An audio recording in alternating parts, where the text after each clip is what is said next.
It was a magical night for Rhode Island's own Mat Franco. The magician took home the top prize on America's Got Talent, and many of you were watching it right here on NBC 10. Well, today he made the rounds on the morning TV shows, and he talked about the big win and did some magic tricks too. Matt is living the dream.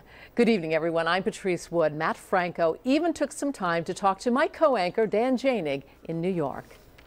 It has been nonstop from Mat Franco after his big win on America's Got Talent here in New York City last night. The tweets, the texts, the interviews, and of course, the nonstop media tour.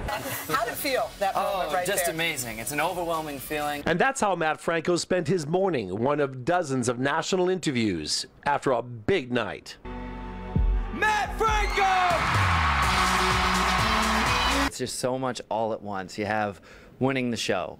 You have being the first magic act to win America's Got Talent.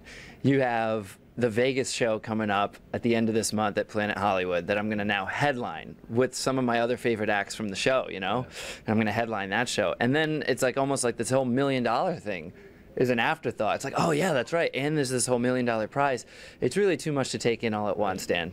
The Johnston native becoming the first magician to ever win America's Got Talent. 20 years plus going into this thing, and all of it kind of building up to this pinnacle, this one moment, this opportunity.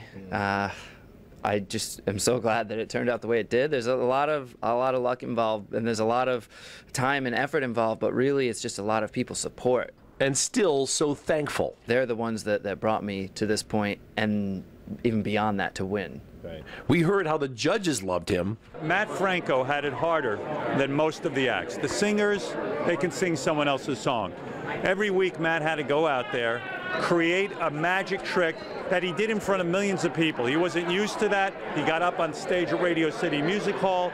He had a great connection with the audience. He knew how to sell that magic. Makes magic sexy and young and current and believable. It was like you guys were flirting a little bit throughout this whole season. Oh, not me. I'm professional. Down to earth despite the national exposure and the prize of headlining a show in Vegas and $1 million. Is there one thing that you would like to do with some of the money you've won?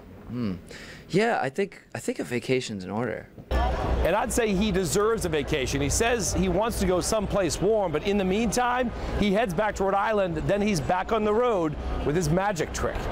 From New York City, Dan Janig, NBC 10 News.